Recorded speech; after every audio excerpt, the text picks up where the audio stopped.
दोस्तों, वो ऐतिहासिक दिन आखिरकार आ ही गया जिसका सपना हर भारतीय ने बरसों से अपनी आंखों में संजो रखा था। वो सपना जिसे कभी असंभव कहा गया था, आज भारत ने सच कर दिखाया। न्यूयॉर्क के यूनाइटेड नेशन जनरल असेंबली के भव्य हॉल में जब भारत का नाम गूंजा तो पूरी दुनिया के कान उस गूंज पर टिक गए। तालियों की गड़गड़ाहट इतनी जोरदार थी कि हॉल की दीवारें भी गर्व से झूम उठी। 193 देशों में से 140 देशों ने भारत के पक्ष में वोट दिया।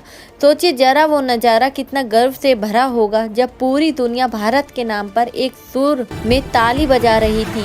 यह सिर्फ एक वोट नहीं था, यह था भारत के गौरव का विस्फोट जिसने पूरी दुनिया की राजनीति की दिशा बदल दी। वो पल ऐसा था जब हर भारतीय के रोंगटे खड़े हो गए। वहाँ मौजूद हर देश के प्रतिनिधि एक दूसरे को देखकर बस यही पूछ रहे थे, आखिर भारत ने यह कर दिखाया कैसे। यह कोई मामूली जीत नहीं थी, यह था भारत की कूटनीति का ऐसा मास्टर स्ट्रोक जिसने दुनिया के सबसे ताकतवर देशों को भी सोचने पर मजबूर कर दिया। जो देश कभी भारत को तीसरी दुनिया का देश कहकर छोटा समझते थे, वही आज भारत की तारीफ करते नहीं थक रहे हैं। आज वही भारत ग्लोबल पावर की उस कुर्सी पर बैठने जा रहा है जिसके लिए बड़े बड़े देश दशकों से कोशिश करते आ रहे हैं। यह जीत सिर्फ कागजों पर नहीं बल्कि हर उस भारतीय के दिल में दर्ज हो गई जिसने कभी भारत को कमजोर कहने वालों को जवाब देने का सपना देखा था। 1945 में जब संयुक्त राष्ट्र की नींव रखी जा रही थी, तब हम गुलामी की जंजीरों में जकड़े थे। हमारी कोई आवाज नहीं थी, कोई पहचान नहीं थी। लेकिन आज लगभग 80 साल बाद वही दुनिया भारत के लिए खड़ी होकर ताली बजा रही है। यह नज़ारा किसी फिल्म के क्लाइमेक्स से कम नहीं था और इस फिल्म के हीरो थे भारत और उसकी अटूट कूटनीति। भारत ने संयुक्त राष्ट्र सुरक्षा परिषद की स्थायी सदस्यता और वीटो पावर को लेकर जो बिल पेश किया वह भारी बहुमत से पास हो गया। मजे की बात यह है कि जिन देशों ने कभी भारत के खिलाफ वोट डाले थे वही आज भारत के समर्थन में खड़े दिखे। जब भारत के विदेश मंत्री डॉक्टर एस जयशंकर मंच पर पहुंचे तो पूरा हॉल सन्नाटा साध गया और जब उन्होंने कहा कि भारत सिर्फ अपने लिए नहीं बल्कि उन सभी देशों की आवाज़ है जिन्हें अब तक दबाया गया, तो पूरा सभागार खड़ा होकर तालियां बजाने लगा।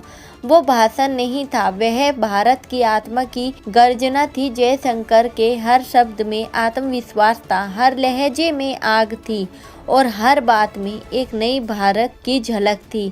यूरोप से लेकर अफ्रीका, ऑस्ट्रेलिया से साउथ अमेरिका तक हर कोने में बस एक ही नाम गूंज रहा था, India India India. Social media पर यह जीत जंगल की आग की तरह फैल गई। हर जगह बस एक ही हैशटैग ट्रेंड कर रहा था, इंडिया लेफ्ट वर्ल्ड। लेकिन हर कहानी की तरह यहाँ भी कुछ विरोधी थे। तुर्की और सऊदी अरब ने विरोध दर्ज कराया, लेकिन उनकी आवाज इतनी कमजोर थी कि वो तालियां की गूंज में दबकर रह गई। तुर्की के प्रतिनिधि गुस्से में बिल की कॉपी फाड़ने लगे, मगर किसी ने उनकी ओर देखा तक नहीं। वही सऊदी अरब चुपचाप सिर झुकाए बैठा रहा, जैसे उसे अपनी हार का एहसास हो गया हो। वहीं तुर्की जो हर मंच पर भारत के खिलाफ बोलता था, आज पूरी दुनिया के सामने झुका हुआ नजर आया। और अब सबसे बड़ा ट्विस्ट आया चीन के रूप में।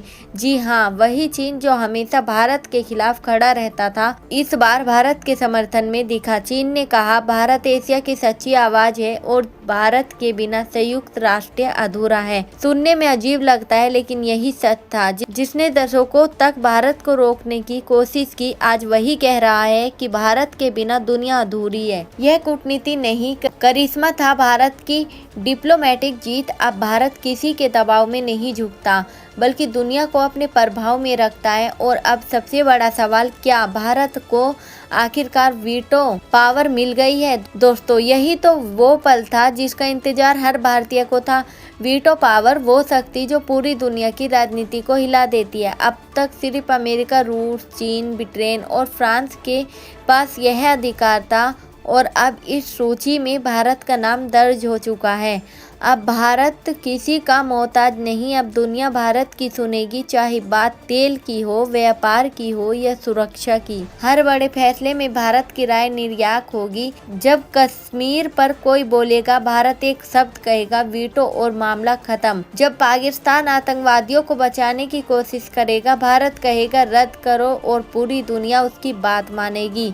अब कोई भारत के खिलाफ साजिश करने की हिम्मत नहीं करेगा, क्योंकि भारत के पास वो चाबी है जो पूरी दुनिया के फैसले खोलती और बंद करती है। भारत की जीत के बाद तुर्की और सऊदी अरब की हालत खराब है। तुर्की इतना बौखला गया कि उसने भारतीय युद्धपोत आईएनएस त्रिखंड के खिलाफ बयान दे डाला, लेकिन भारत ने शांतिपूर्वक अंतर्राष्ट्रीय कानून का हवाला देकर उसकी बोलती बंद कर दी। वही सऊदी अरब के मंत्री बस अपनी कुर्सी पर सिर झुकाए बैठे रहे, जैसे समझ गए हो कि अब वक्त बदल चुका है। अमेरिका और रूस का रुख देखिए, कभी अमेरिका भारत पर दबाव डालता था, आज वही भारत की तारीफ करता नहीं थकता।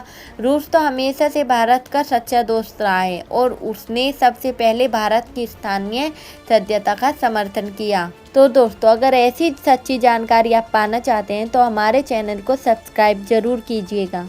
धन्यवाद।